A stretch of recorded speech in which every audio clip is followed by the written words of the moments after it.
Sonia. Gracias a usted. Y ahora sí, desde Buenos Aires nos comunicamos con Martín Epstein. Él es politólogo, analista económico del Centro de Economía Política Argentina, el CEPA. Vamos a hablar de la asunción de mando de Javier Milei. El libertario se convirtió en el nuevo presidente de Argentina en medio de una polémica, un país dividido y con un mensaje que se muestra bastante drástico en materia económica. No hay alternativa al ajuste, ha dicho, no hay alternativa al shock. ¿Qué medidas podría empezar a implementar Javier Milei que supongan este shock para el cual no hay alternativa? Sobre eso conversamos con Martín Epstein. Martín, muy buenos días, muchas gracias por conversar con nosotros desde Buenos Aires. Hola, ¿qué tal? Buen día, ¿cómo están por ahí? Hablábamos de estas medidas y de este shock. ¿A qué shock se refiere Milei?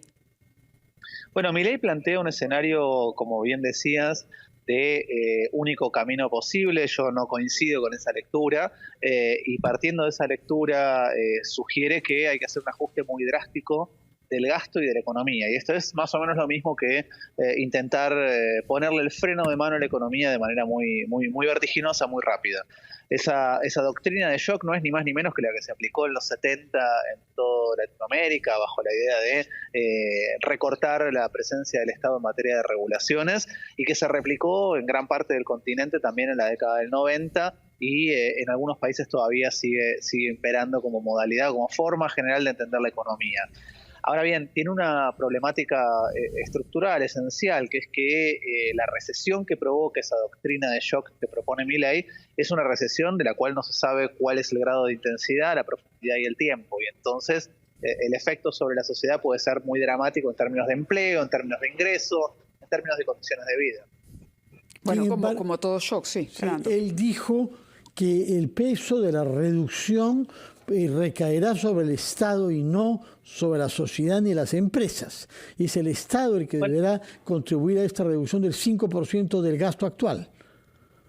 Bueno, pero eso es una falsedad. Si no hay forma de que el Estado o la administración política, que es lo que le está diciendo, tenga un ajuste del 5% del Producto Bruto sin afectar a la sociedad. ¿Sí? Para hacer una cuenta muy simple, todo el costo de la administración pública nacional representa menos del 1% del Producto Bruto Interno a nivel anual. Y esto quiere decir que si todo el personal del Estado, todos los ministros, todos los secretarios, todos los funcionarios políticos trabajasen ad honorem sin cobrar salario, el recorte sería de 1 punto.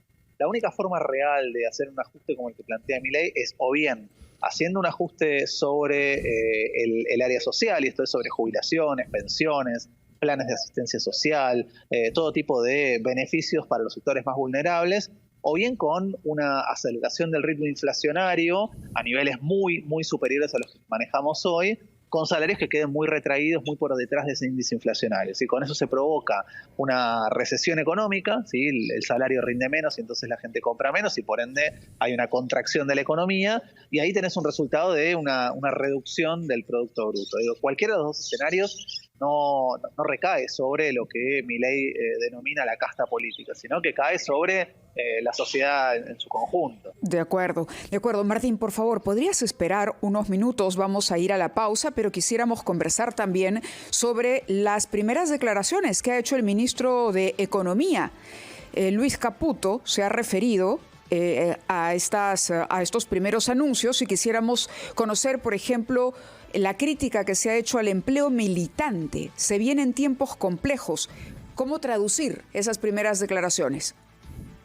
Sí, por supuesto. Espero, si quieren, y retomamos. Vamos a la pausa. Martín, muchas gracias por esperarnos. Regresamos. La mañana continuamos conversando con el politólogo y analista económico del Centro de Economía Política de Argentina, Martín Epstein. Martín, muchísimas gracias por habernos esperado.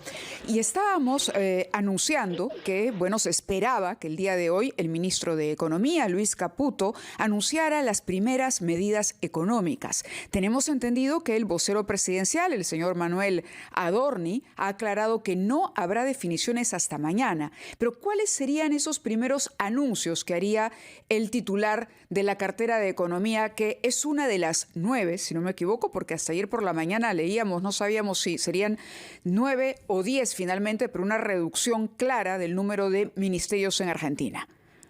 Es ahora, emprendedor. Con los préstamos con garantía hipotecaria de Rebaja Tus Cuentas. Consigue el éxito en esta campaña navideña. Asegura tus ventas. Sí, efectivamente se esperaban anuncios hoy a las 8 de la mañana. Finalmente quien salió a hablar fue el nuevo vocero presidencial, Adorni, que esencialmente no dijo nada, porque cuando uno escucha la presentación de Adorni, más que una presentación formal, oficial de su rol como portavoz y anunciar que Caputo hablaría mañana, no hubo ningún anuncio. Sí es cierto que en sintonía con el hecho de que todavía se demoran las medidas concretas, el Banco Central resolvió hoy, todavía con el presidente anterior del Banco Central, con Pelle, una restricción muy fuerte de todas las operaciones de demanda de dólares, ¿sí? A juzgar por la medida, sugiere que hasta tanto Caputo no tome funciones y no aplique el paquete de medidas que va a aplicar, las reservas del Banco Central se van a conservar lo más que se puedan. La verdad es que no queda muy en claro, hay especulaciones sobre una posible devaluación del tipo de cambio oficial. Hay quienes sugieren que el tipo de cambio podría ir a una devaluación del 80% de un día para el otro. También hay especulaciones con una posibilidad de liberar directamente el tipo de cambio y que sea el mercado el que lo fije. El gran problema que tiene Argentina hace un buen rato es que la demanda de dólares es mayor que la oferta. Tenemos menos dólares de los que van a buscar al mercado demandan, y entonces esa presión se viene sintiendo hace mucho tiempo. Hasta tanto no se resuelva ese desbalance entre demanda y oferta, la presión sobre el dólar va a seguir siendo muy fuerte. Lo que sí sabemos es que por lo pronto se han reducido los ministerios a la mitad. Ya no hay, por ejemplo, Ministerio de Educación, se ha integrado al de Capital Humano. Lo mismo ha pasado con el de la Mujer. Esto es algo conocido a través de un tuit y de un decreto publicado por el presidente. Pero ¿qué datos más tenemos sobre el final de la organización del Estado argentino? Mira, es muy difícil tener precisiones sobre esa pregunta, básicamente porque, como bien decís, toda la comunicación que el nuevo presidente viene manejando la hace a través la venía haciendo a través de su cuenta de Twitter, y en principio efectivamente hay una reducción muy fuerte del gabinete a 9 ministerios más la jefatura de gabinete.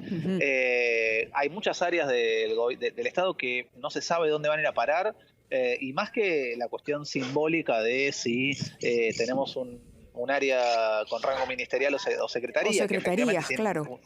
Claro, tiene un impacto muy fuerte porque lógicamente un ministerio tiene no solo un presupuesto, sino se sienta en la mesa de discusión del gabinete y un secretario no. Más allá de esa cuestión simbólica, económica, material, hay una cuestión importante que es que en ese reordenamiento hay un montón de personas que trabajan en el Estado y que no saben hoy qué funciones tienen que cumplir ni dónde van a trabajar. O si van a tener trabajo. Incertidumbre muy fuerte. Si ya tienen trabajo o si ya están fuera del aparato estatal. Ahora yo quería preguntarle por el ámbito legal, es decir, por las prerrogativas que tiene el presidente para este tipo de reformas. No requiere en ningún momento, bueno, está claro que para la reducción de los ministerios no lo ha requerido, pero, por ejemplo, para las otras medidas que tendría que anunciar el ministro de Economía, ¿hasta dónde tiene libertad el gobierno para actuar sin necesidad de pasar por el Congreso? Mira, todo lo que tenga que ver con modificaciones impositivas deberían pasar por el Congreso, salvo situaciones muy excepcionales. Esto quiere decir, crear un nuevo impuesto o eliminarlo pasa por el Congreso de la Nación. Hay una cuestión que a mí me llama mucho la atención, pero bueno, es un gobierno nuevo, único en su género, sui generis, porque en general la ley de ministerios es una ley que se pasa por el Congreso, ¿sí? Yo no tengo recuerdo de la reconfiguración del gabinete vía decreto presidencial. En general hay una especie de acuerdo tácito entre las fuerzas políticas que sugiere que el nuevo gobierno tiene plena atribución para armar su gabinete como le parezca mejor, y entonces hay un acuerdo político para hacer esto. Mi primera lectura es que hay una seria chance de que Milei decida gobernar a espaldas del Congreso, que no apunte a lograr consensos, acuerdos. Pensemos además que Milei asume sin una sola gobernación propia, ¿sí? Todos los gobernadores son de fuerzas no participantes del gobierno, pero además en franca minoría en ambas cámaras, con lo cual uno sospecharía que en un gobierno tan débil debería intentar haber acuerdos políticos en la Cámara de Diputados y Senadores. Pregunta final, porque el tiempo corre. La nueva canciller ha anunciado que Argentina postulará al ingreso a la OCDE. ¿Es algo que estaba previsto? Bueno, es algo que estaba previsto por, la nueva canciller, ¿sí? Es una postulación por ahora. Ayer lo anunció como si fuese una entrada efectiva. La verdad es que es llamativo, ¿no? Porque al mismo tiempo que renuncia al ingreso de la Argentina a un ámbito tan fuerte como los BRICS, decide avanzar en la postulación a la OCDE, que está bien, no está mal, no es un problema, pero la verdad es que en términos pragmáticos no es ninguna, digamos, no hay ninguna resolución tomada, es simplemente una carta de intención que la Cancillería va a presentar. Martín Epstein, muchísimas gracias por su tiempo, sus explicaciones. Seguiremos mostrando naturalmente el interés que tenemos acá en el Perú en la evolución económica, política e institucional de su país. Muy buenos días para usted. Gracias, buenos días. Gracias a ustedes y hasta la próxima. Hasta luego.